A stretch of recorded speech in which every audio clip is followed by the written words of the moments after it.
Olá, tudo bem? Eu espero que sim. Pessoal, alunos do nono A, B e C, eu estou gravando essa videoaula para ajudá-los a entender e a resolver a situação de aprendizagem número 7.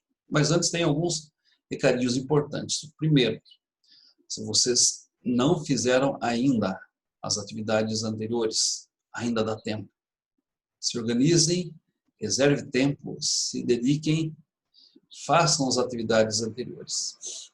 Para vocês fazerem essas atividades anteriores, leiam os textos, assistam os vídeos e, se precisar da minha ajuda, é só falar. Não deixem atividades para trás. O segundo ponto, procurem se preparar para a atividade avaliativa dessa próxima semana com a leitura e com os exercícios dessas atividades. Isso vai ser muito importante, isso vai facilitar a sua vida. Terceiro, não desanimem, não desistam, enfrentem as dificuldades desse momento, nós vamos vencer juntos. E prestem bem atenção nisso, nós não vamos deixar ninguém para trás, ok? Vamos estudar nossa situação de aprendizagem atual, situação de aprendizagem número 7. Vou compartilhar a tela e estudaremos juntos. Situação de aprendizagem número 7. A instalação e a consolidação da República. Parte 2. Vamos ligar os pontos? O que nós já vimos até aqui? O que nós já estudamos até aqui? Bem, primeiro ponto. Assim que a República foi proclamada, instaurou-se um governo chamado provisório. Por que se chamou de provisório? Porque ele deveria durar pouco até que novas eleições fossem convocadas. E desde o começo, esse governo provisório deixou claro o seu caráter conservador. Como assim, professor? Bom, primeiro, ele garantiu que quem tinha propriedades no Brasil, fosse alguém do próprio Brasil, fosse alguém estrangeiro, ele permaneceria com as suas propriedades. Não haveria uma reforma agrária, não haveria uma distribuição de terras, como aconteceu no Paraguai, por exemplo. No segundo ponto, ele assumiu todas as dívidas contraídas pela monarquia. E dessa forma, o Brasil já nasce endividado. No segundo ponto, as antigas províncias, elas foram transformadas em estados. Algumas províncias correspondem aos estados atuais, alguns estados correspondem às antigas províncias e alguns estados se tornaram menores porque as antigas províncias deram origem a outros estados que passaram a compor a federação da República Brasileira. No terceiro ponto, houve separação entre a igreja e o Estado, ou seja, a religião oficial do Estado deixou de ser a religião católica. E o Estado passou a não adotar nenhuma religião. É o que chamamos de Estado laico. Ele não protege e ele não persegue nenhuma religião. Ele dá liberdade de culto a todas as religiões, liberdade de expressão a todas as religiões. Um outro ponto, houve a divisão entre 3 poderes. Você se lembra quais são? Executivo, legislativo e judiciário. Antigamente tinha mais um, como é que era o nome mesmo? Conservador. Com a República passaram a existir apenas os 3 poderes: executivo, legislativo e judiciário. Um outro ponto houve uma grande naturalização no Brasil. Imagine, lá em 1891 devia ter muitos estrangeiros que moravam no Brasil, mas estavam numa situação ilegal. O que o governo fez? Por decreto, ele ordenou uma grande naturalização de todos os estrangeiros. Só não era naturalizado quem não quisesse e se manifestasse por escrito dizendo que gostaria de conservar a sua antiga nacionalidade. E foi escolhida uma nova bandeira para a República, que é a bandeira que permanece até os nossos dias, uma palavra ordem e progresso, como o seu lema. E você se lembra, esse lema é um lema retirado do positivismo, uma filosofia defendida por Augusto Conte. Muito bem. Uma vez proclamada a República, uma vez o governo provisório estabelecido, uma vez esse governo provisório tomado as primeiras medidas, era hora de organizar de fato o país, de organizar de fato a nação. E algumas medidas do governo provisório, elas continuaram existindo ou foram adotadas constitucionalmente na Constituição de 1891. Vamos ver? Forma de governo. O Brasil adotou como forma de governo a República. E como é a República? República é uma forma de governo onde os seus governantes são eleitos em todas as esferas de poder. É eleito o presidente da República, no Estado Maior, o governador de Estado, no Estado da Federação, e o prefeito no município. Assim como são eleitos no poder legislativo federal, os senadores e deputados, no legislativo estadual, os deputados estaduais, e no legislativo municipal, os vereadores. Uma outra característica da República é que os mandatos eles têm tempo limitado. Nosso país funciona assim. É possível, no caso de quem exerce o poder executivo, presidente, governador e prefeito, a eleição e a reeleição. Depois disso, tem que ser eleito um novo candidato, uma nova pessoa para ocupar o poder. E outra coisa é a eleição direta. Todos os cidadãos podem votar e escolher os seus representantes. Um segundo ponto foi a forma de Estado. O Brasil adotou o federalismo. E o que é o federalismo? Nós temos um país chamado Brasil e temos estados federados, que são os diversos estados que compõem o Brasil. Exemplo, São Paulo, Rio de Janeiro, Espírito Santo, Mato Grosso do Sul e outros.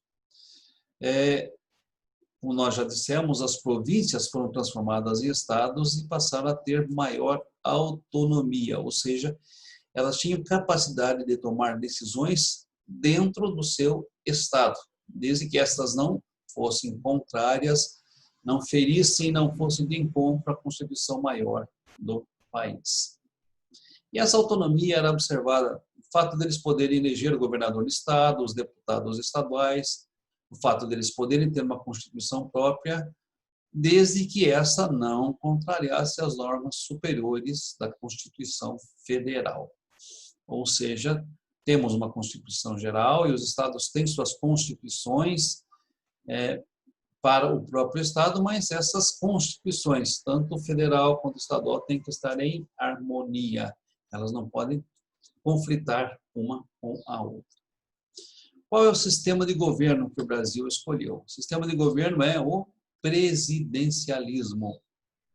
E no presidencialismo, quem é o chefe de governo é o presidente da República.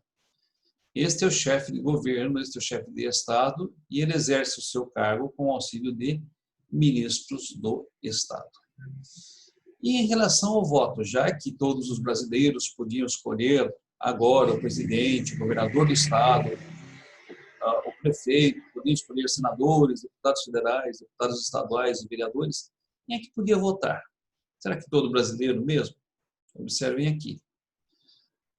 Maiores de 21 anos, isso deixava os mais jovens de fora. Hoje, pessoas com 16 anos já podem votar, a partir dos 18 obrigatório. Mas tem algumas exceções aqui, exceto os analfabetos, certo? Mendigos, soldados e religiosos sujeitos à obediência eclesiástica. Falta dizer que maiores de 21 anos do sexo masculino. As mulheres também estavam excluídas. Então, quando eu pergunto lá mais tarde por que a Constituição de 1891 era excludente? Era excludente porque só poderiam votar homens maiores de 21 anos. E porque estavam excluídos analfabetos, mendigos, soldados, religiosos, e as mulheres. As mulheres, portanto, não tinham direito a voto, e o voto era aberto. Outra coisa que complicava a situação naquele período e não tornava as eleições muito democráticas, não. O voto era aberto, ou seja, o eleitor tinha que declarar publicamente o seu candidato. E os coronéis, que eram os grandes fazendeiros, pressionavam os eleitores na hora da votação. Então, era uma república democrática, entre aspas. Por quê? Porque, primeiro, ela deixava muita gente do lado de fora, sem poder votar. Segundo, porque o voto era vigiado, era controlado. Uma expressão que vocês verão mais tarde, era cabresteado. Os grandes coronéis, eles cabresteavam, eles conduziam o voto dos seus eleitores. Um outro ponto importante que levou essa república a ser chamada de República Velha foi o fato de a situação social e econômica do Brasil não sofrer alterações substanciais. Ou seja, a riqueza nacional continuou concentrada na mão de pouquíssimas pessoas. E economicamente o Brasil continuou latifundiário, ou seja, com grandes propriedades, monocultor, ou seja, cultivando um só produto, e produzindo para satisfazer o mercado externo. Mas teve uma diferença. A única diferença é que a mão de obra passou a ser assalariada e não mais escrava. Olha que interessante, pessoal. A escravidão terminou em 1888 e a República foi proclamada um ano depois, em 1889. E essa república teve diversas fases, nós vamos ver isso mais detalhadamente, mas as primeiras foram a República da Espada, de 1889 até 1894. Por quê? Porque ela foi governada por dois militares, Deodoro da Fonseca e Floriano Peixoto. E República das Oligarquias Rurais, de 1894 até 1930. Por quê? Porque neste período o país foi governado por civis ligados à oligarquia rural. O que é uma oligarquia rural, professor? É quando o poder político é exercido por uma família ou por poucas pessoas, ou por um só partido. No caso, um partido ligado aos interesses agrícolas ou rurais. É bom lembrar que o Brasil, na época, era um país rural, era um país agrícola. Aqui estão os exercícios de fixação, nós apontamos apenas 6 exercícios para que vocês consigam responder essa situação de aprendizagem. Qual é a diferença de uma monarquia e uma república? Fácil, nós trabalhamos isso no conteúdo. Lembre-se que numa monarquia havia o rei não era eleito, ele exercia o seu poder de forma vitalícia, ou seja, até a morte. Quando ele morria, ele passava o poder aos seus descendentes e os seus descendentes a outros descendentes e assim por diante. Já numa república, o que acontece? Nós temos um rei? Não. Nós temos um presidente. Esse presidente governa até morrer? Não. Ele governa no máximo por 8 anos e depois tem que ser eleito uma outra pessoa. E outras perguntas pontuais que estão entrelaçadas ao conteúdo da nossa aula. Pessoal, bons estudos, ouçam quantas vezes necessário, pause o vídeo, porque à medida que nós vamos falando, vamos respondendo algumas questões também. E se precisarem, não hesitem em falar com o administrador do grupo de WhatsApp. Ele pode encaminhar a sua pergunta, ou ele pode até mesmo passar o meu número para vocês, para que vocês tirem a dúvida comigo. Certo? Vamos vencer juntos esta fase. Se esforcem. Se tornem protagonistas e autônomos, ou seja, sejam aqueles que enfrentam e resolvem situações complexas como estas de isolamento que nós estamos vivendo. Pessoal, um grande abraço a todos vocês. Saudades. Deus abençoe.